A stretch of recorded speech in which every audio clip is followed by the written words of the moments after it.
Já, góðan daginn, heiti Sólveig. Í dag ætla ég að segja ykkur stuttlega frá framkvæmdarannsókn í heimatúni bæjarins Jörfa sem fór fram árið 2004 vegna áforma Reykjavíkurborgar áframhaldandi uppbyggingu í Grundarhverfi á Kjalarnesi. Fyrst ætla ég bara að stuttlega yfir helstu heimildir sem hafa fundist bæinn og segja ykkur frá fyrir fornleifaskráningu og hvernig svona markmið rannsóknarinnar þróuðust út frá og voru ákveðin út frá þeim upplýsingum.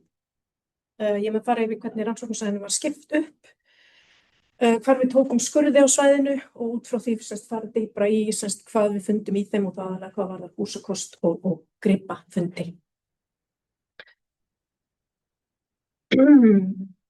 Samkvæmt byggðasögu Kjalarnesinga átti jörðin land frá Jörfalæk í vestri yfir að Klébergslæk í austri. Í norðri réð svo landamerkjaskurður. Ekki ljóst hvort landamerki Jörfa hafa alltaf verið eins, en býlið Jörfi fyrst nefnt í rituðum heimildum í fógetareikningum árið 1552 og aldamótin 1700 hann metinn 7,5 hundraðshluti hofs. Jörfi ekki skýrt skráður í heimildum sem afbýli frá hofi fyrir en í jarðabók Árna Páls í byrjun 18. aldar.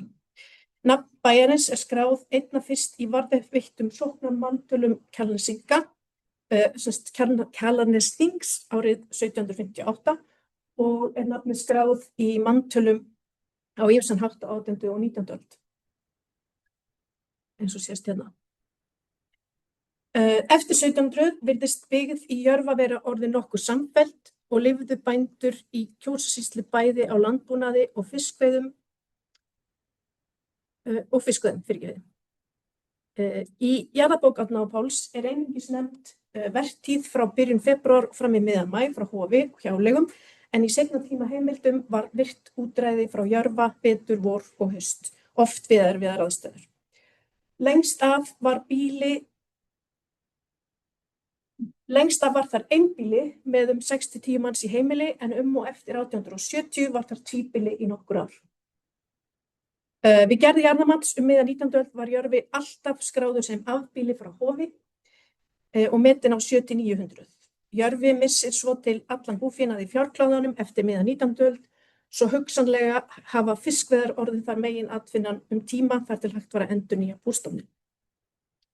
Tún og engjar í Jörfa voru sögð lítil, en þegar túnakort og fasteignamat bæjarins voru skráð árið 1916 mældust tún 3 teigar og þá var þegar 1 teigur tæpur sléttaður.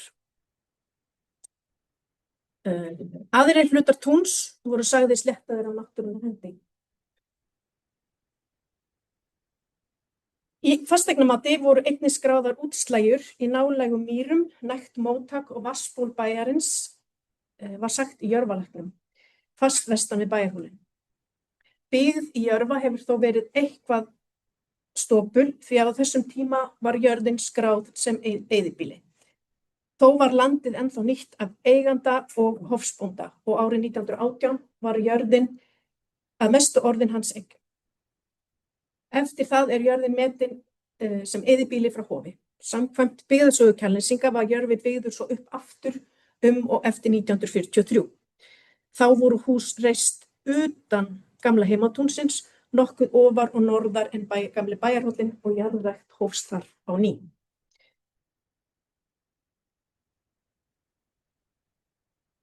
Þegar heimatúnið var fyrst skráð af borgarsögusafni Reykjavíkur árið 2003 sást engin ummerki minjar á yfirborði. Það ekki ljóst hvenær húsin sem við sjáum á túnakorti voru sléttuð, en út frá lýsingum í fasteignamatinu 1916 voru þau flest farin að láta þó nokkuð á sjá. Það mjög líklegt að túnið hafi verið sléttuð frekar eftir að jörðin byggðist upp aftur miðja 20. öld. Borgarsögusafn skráði jörðina aftur árið 2019 og voru þá gamli bæjarhóllinn og aðrar minjar á svæðinu mældar upp á nákvæmari hátt, en engar ítarlegri fornleifarannsóknir hafa áður verið gerðar á þessu svæði. Út frá þeim upplýsingum gerði Minjastofnun Íslands kröfu ítarlega rannsókn á gerð og umfangi minja innan heimatúns og miðaðist hún við að taka könnunarskurði á 10% af útihússvæðinu sem var 800 fermetrar.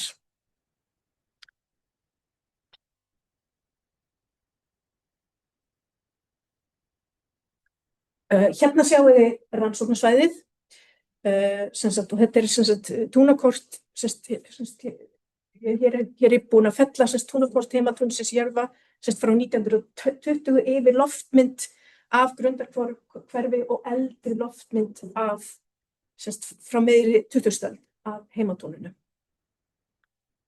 Þetta er gamla loftmyndin og þetta er túnakortið.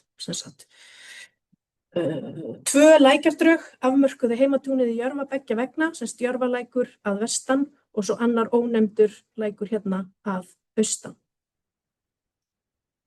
Í Naustamýri. Rannsóknarsvæðið er í tveimur hlutum, norðan og sunnan við Bæjarhólinn. Þetta er hérna norðan við hann og svo sunnan við hann. Svæði A og B eru norðan við hann og C og D eru sunnan við Bæjarhólinn. Við rannsóknina var svæðinu skipt upp í 4 hluta, A til D, svo verkið og umfjöllunin yrðu viðráðanlegri og samtals voru teknir 51 könnunaskurður á svæðinu, sem voru allir 1 metri á breidd og 15 til 30 metrar á lengd. Fjárhúsið og heitóttin voru innan svæðis A, hérna, og á eldri loftmynd sjást örlítil ummerki að það standi hugsanlega óhreyft eða leifar af því hérna í túninu. Þegar skurðir voru svo teknir, þetta er voðalega skrýtin, hún kemst ekki aftur inn í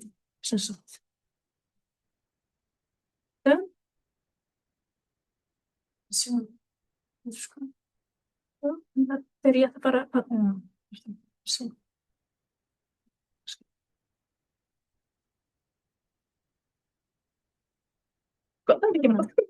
ok, vá, þetta er skrýtið. Herðu, afsakið, takk. Þegar skurðir voru teknir fundust svo áður óþekktar leifar af byggingu vestan við fjárhúsin í jaðri svæðisins sem ekki var teiknuð á túnakorti 1916 og þið sjáið hérna þarna innan svæðis A sem blár kassi. Þar sem lítið var eftir á tóftinni vegna fyrri sléttunar tók Reykjavíkurborg þá ákvörðun að láta fjarlægja það sem eftir var af henni og var því opnaður stærri skurður og var hún grafin upp í heild sinni. Norðanverður Bæjarhóllinn er innan svæðis B og sunnanverður hóllinn er innan svæðis C. En engar minjar voru þekktar innan svæðis D neðst í henni.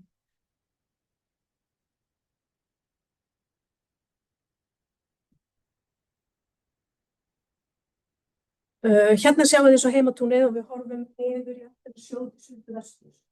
Það er hérna, þetta eru allir, hér er búið að taka alla skurðina og þetta eru tóft 52 kom í ljós hér. Fjárhús og heitóttin voru staðsett hér. Bæjarhóllinn er hérna, innan svæðis C,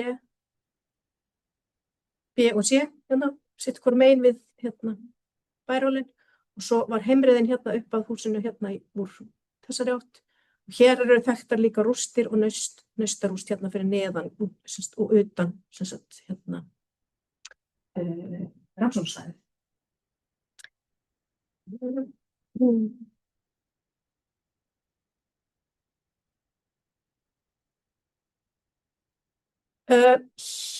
Svo ég ætla bara að tala aðeins örstutt heimatúnið, snið í skurðum sem teknir voru á rannsóknarsvæðinu nær Grundarhvarfi til austurs sýna flest ummerki rask og framkvæmdir á 20. og 21. öld. Náttúrulegur jarðvegur hefur verið þar fjarlægður og blandaður og eða hulinn oft nýlegri hreinsaðri grús. Norðausturhluti svæðisins þar sem Naustamýri og Lækjardrag voru áður fyrr er enn mjög deigur þó búið sé að sletta svæðið í tún. Skurðir á þessu svæði hálffylltust flestir af vatni og jarðvegslög eru áberandi járnríkari og járnpanna algeng. Þétt leirrík grúsin og lítill halli á þessu svæði veldur líklega svæðisbundinni stöðnun vatnsaga ofarlega í jarðveginu þar sem vatnið á erfitt með að seytla lengra niður í berggrunnin og eða til sjávar. Efst og til norðvesturs á svæðinu er jarðvegsyrpan á aftur á móti þunn og mjög stutt niður á blágráa urðina. En það er ekki ljóst hvort Nei, þetta virkar ekki. Ok, ég þarf bara að taka þetta af. Já, vá, ok. Sorry, ég er að læra á þetta. Aha, ok, svona.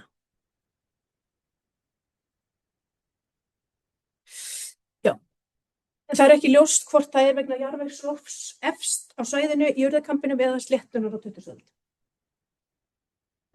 Líklega er ástæðan beggja blands. Til vesturs með öllu svæðinu sjást áhrif frá Jörfalæk í sendnum og malaralíkum jarðvegslögum sem myndast hafa á meðan lækurinn breikkaði og dýpkaði farveg sinn vestan túns.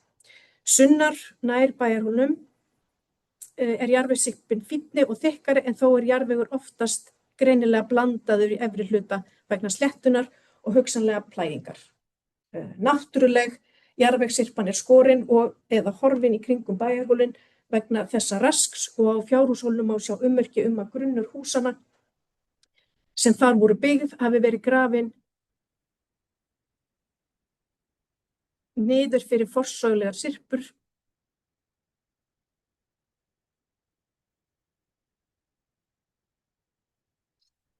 og hvílt að minnsta kosti að hluta á grófri urðinni líkt og tóft 52. Eftir því sem sunnar og neðar kemur í túni verður jarðvegssyrpan þykkari og minna röskuð og hægt er að greina in-situ-leifa af Kötlu 1500 og hugsanlega landnámshlaðinu neðarlega í skurðum á suðaustanverðu svæðinu. Það sjást leifar af Kötlu hérna efst í norðausturhorni og svo neður hérna í suðaustur og að sunnan. En hérna í kringum bæjarhólinn er þetta mjög raskað og blandað og hérna uppi er jarðvegsfjölan mjög þunn og stutt niður á grúsina sem að Jörfi er heitir eftir eða jökulurðina.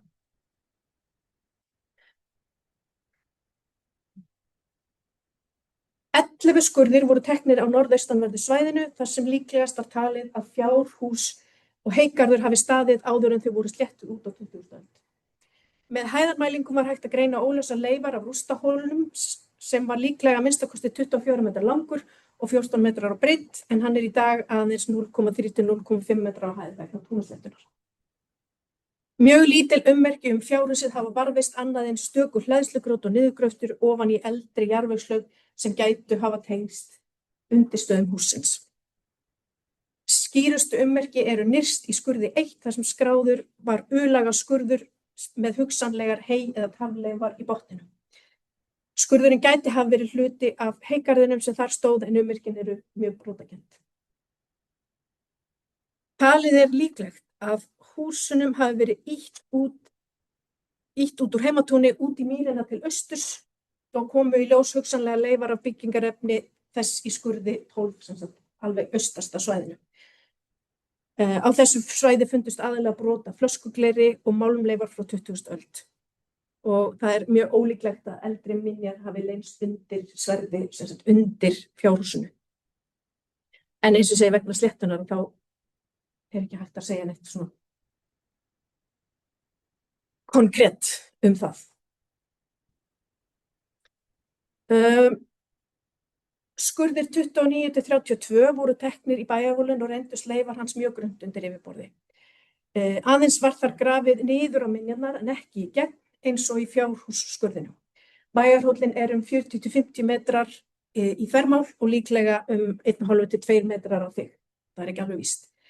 Umfang minja í skurðunum voru notuð til að endurmeta umfang og stærð bæjarhólsins, appelsínugul brotalína, ásamt útlínum í túni og upplýsingum útlit gamla bæjarstæðisins á 20. öld. Það tókst að afmarka útlínur bæjarhólsins að einhverju leyti en þó þær hafi breyst örlítið minnkaði umfang hans mjög lítið innan úttektarsvæðanna tveggja. Þannig að bæjarhóllinn er nokkuð stór og dreifður, svona útflattur. Í skurðum 29 og 30 var búist við leifum af gamla bænum og þó kom því ekki á óvart þegar skýrar veggleiðslur úr grjóti og torfu komu í ljós rétt undir grasrót í skurði 30. Í ljós komu að minnsta kosti 4 samsíða grjóthlaðnir veggir sem snúa norðaustur suðvestur og einn norðvestur, suðaustur, austast. Staðsetningin og veggjaskipan koma nokkuð vel heim og saman bæjarhúsin eins og þau voru teiknuð á Túnakorts frá 1916, en túlkanir á þessu stigi eru náttúrulega mjög varasamar þar sem mikið af upplýsingum vantar. Toftaleifarnar eru austarlega fyrir miðjum skurði en bæði vestan, austan og norðan við toftirnar eru umfólkmikil rauðbleik móskulög. Þykkt mannvistarlag á þessum stað er að minnsta kosti 1,5 til 2 metrar, en ef grafinn var kjallari í gamla bænum á einhverjum tímapunkti gætu minjarnar náð dýpra á afmörkuðu svæði. Mjög líklegt er að eldri minjar af heimahúsunum finnist undir yngri minjunum í bæjarhúsum, en ekki var tekinn skurður til að kanna dýpt mannvistarlag þar frekar til að raska ekki minjum að óþörfu, þar sem engar áætlanir eru að grafa upp bæjarhúsin á svo stöðu.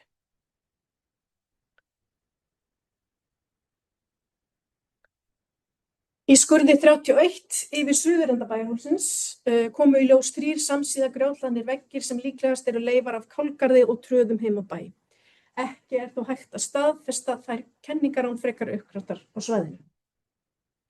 Hugsanlega hefur verið túngarður í vesturenda skurðarins efst í bakka Jörfalækjardrags, en þær leifar voru mjög óljósar og grjótleifarnar gætu til dæmis verið leifar af byggingagrjóti sem hefur verið ýtt út við sléttun.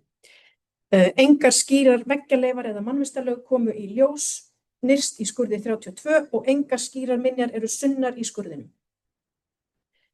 Ekki er útilokað að búið sé að ýta út syðsta hluta kálgarsins sem stóð syðst á bæjarhúsunum í byrjun 20. aldar. Og það sem að rauða örinn suðurhluti kálgarsins sé horfinn, þannig líklegt.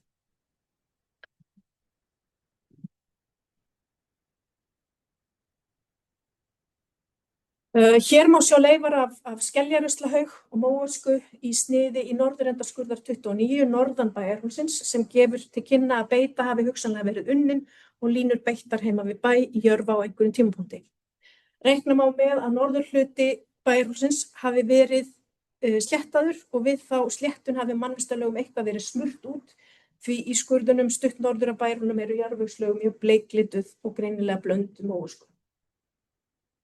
Engin skýr ruslalög voru þó til staðar í skurðunum 2 og staðsetning öskuhaugsins í Jörfa er óþekkt, staðsetningin er óþekkt. Ekki er útilokað að rusli hafi verið hent vestan við bæinn niður í gil Jörfalækjar. En þó er það samt ólíklegt núna þegar ég hugsa það því að brunnurinn þeirra var þar, þannig að eins og sé, staðsetningin er óþekkt. Samtals fundust 520 gripir í Jörfa sem flestir eru líklega frá 19. og byrjun til byrjun 21. aldar. Flestir gripir fundust í toft 52 eða 65%, en gripasafnið samanstendur aðalega af gjalli og málmi, dýrabeinum, leir og gleri. Rétt undir 30% gripa fundust í efstu lögum á bæjarhól og eru flestir þeirra líklega frá lokum 19. aldar og þeirri 20.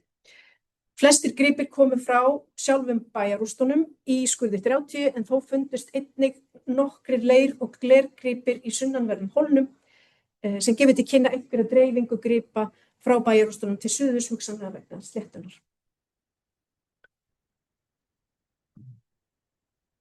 Innfluttir gripir úr gleri og leir eru líklegast frá lokum 19. og byrjun 20. aldar. Helstu glergripir voru brot af flösku og rúðugleri ásamt brotum af vesturvald vatnsflösku. Meðal leirgripa voru blámáluð krús ásamt örfáum hvítleiksbrotum og einu litlu brúnu steinleiksbroti. Einnig fannst einn lítill hvítur prosser hnappur úr keramík. Eitt brýnisbrot úr fíngerðu flögubergi er einnig innfluttur gripur, en það er afar slitið, en það er talið vera frá 20. öld og gæti verið frá Evrópu eða Bandaríkjunum. Málmgripir sem fundust í hólum voru aðalega mjög ryðguð járnbrot úr einhvers konar ílátum, auk gaddavírs, nagla og bolta, allt frá 20. og 21. öld. Þá fannst einnig einn gripur úr kopar, lítil afklift koparþynna sem gæti hafa verið endurnýtt hráefni eða bót. Steingripir úr íslensku grjóti voru helst 2 hálfir steinsleggjuhausar sem fundust í veggjarleifum, ein fiskisleggja með breiðan höggflöt og hringlaga skaftauga og ein nokkuð stærri ánskýrslutverk með mun mjórri höggflöt og kassalaga skaftauga. Báðir sleggjuhausarnir eru mjög líklega úr sama efnivið sem gæti hafa komið úr Jörfalæk eða Vesturlóbinni. Einnig fundust ein löng steinflaga úr íslensku dóleríti sem gæti hugsanlega hafa verið átt að þjóna sem einhvers konar brýni eða sandari og óunnin aðflutt vatnsorfin vala af rauðum jaspís sem hefur líklega ekki samt verið notuð sem eldsláttusteinn, þannig að þetta gæti hafa verið skrautsteinn. Þau örfáu dýrabein og tennur sem fundust eru sennilega einkum matarleifar og eru þau helst talin vera úr sauðfé og einu stóru spendýri, líklega hesti eða kýr og ásamt einu kjálkabróti úr svíni.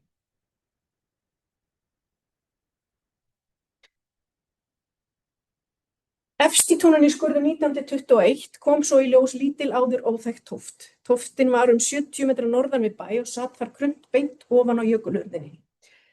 Þar sem lítið var eftir af henni vegna túnisléttunnar ákvað Reykjavíkurborg að láta grafa hana fram í heild sinni og hún fjarlægð svo að hægt yrði að nota lóðina.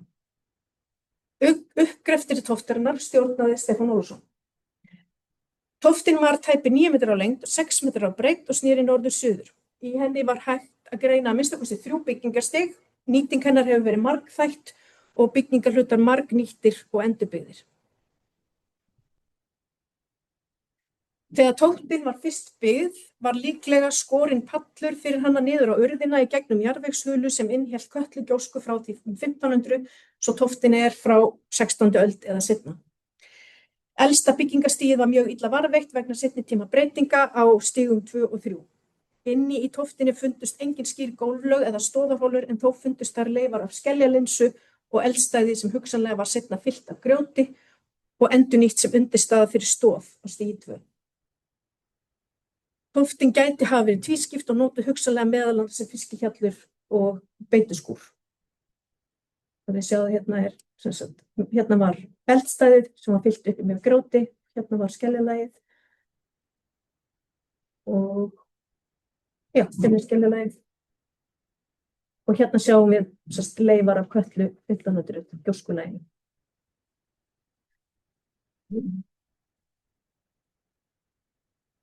Annar fasinn hefur verið einhvers konar aðhald hugsanlega fyrir búfénað. Ólíklegt er að tóftin hafi verið undir þaki en það er ekki hægt að útiloka að það hafi verið að minnsta kosti ein stöð fyrir miðju rýmis.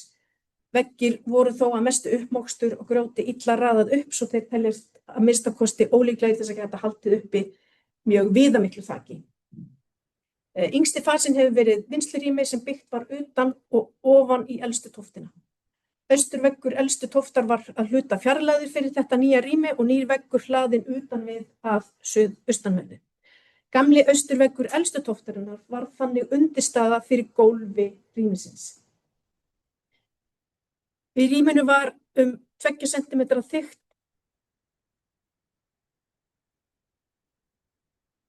holaborið gólflag og í því fannst nokkuð af málmgripum, til dæmis járnnaglar og kóparþynnur og margar afldellur úr gjalli sem benda til þess að rýmið hafi meðal annars verið nýtt sem smiðja. Og þið sjáðu hérna, þetta er aðhaldið og svo var 3. byggingarstigið, þá var hérna gólflagið hérna. Hérna var kólagólf, mjög ríkt af viðarkólum og það voru hérna margar afldellur sem fundust í þessu gólfi. En eldstæðið og aflinn voru horfin.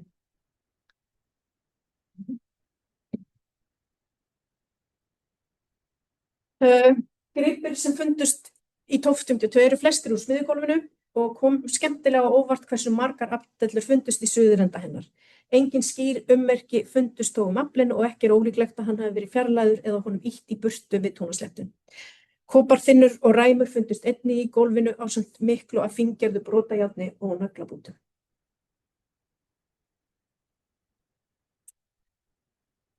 Alls fundust 121 gjallbrot í 5 mannvistarlögum frá byggingarstigi 3, aðallega í smiðjugólfinu og kom skemmtilega á óvart hversu margar afldellur fundust. Það er því 3. skipti sem ég segi þetta. Gjallinu var skipt niður í 5 hópa, tegund A og brot af þeirri tegund B og brot af þeirri tegund og loks almennt gjall, sem ekki var hægt að skilgreina neitt frekar. Afldellur í hópi A eru stærri, hring til sporöskjulaga dellur með íhvolft yfirborð og kúptan botn. Stærð þeirra er almennt milli 7-10 cm í þvermál og 3-5 cm á þykkt. En 2 þeirra voru þó 12 cm í þvermál, svolítið stærri.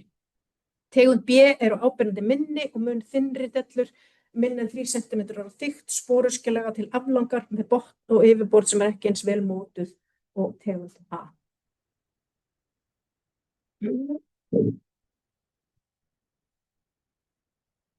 Já, þá var það bara, já, niðurstöðurnar voru það bara þær að fjárhúsið og heitóftin voru að mestu horfin og voru ólíklega eldri minjar. Það fundust leifar af 2 gjóskulögum á svæðinu, landnámslægið og svo Katla 1500, en þau voru mjög illa varðveitt nær og fundust ekki í rauninni nær bæjarhólum. Minjar á bæjarhólum eru vel varðveittar og sitja skrönt undir yfirborði og hóllinn líklega svona 40–50 metrar í þvermál og minnst okkur 1,5–2 metrar á þykkt. Og svo það Tóft 52, hún líklega byggð eftir 1500 og það eru 3 byggingastig og efsti hlutin horfinn vegna sléttunar, það búið skafa rosalega mikið, stóran part hennar af í burtu, en hlutverk hennar hefur líklega minnst okkur verið smiðja og aðhald og fiskihjallar. Nákvæmur aldur óljós en líklega í notkun milli 16. og 18. aldar. Já, og það fundust í þessum skurðum, 51 skurði, það fundust engar eldri mannvistarleifar og það í rauninni passa mjög vel við ritaðar heimildir. Takk fyrir.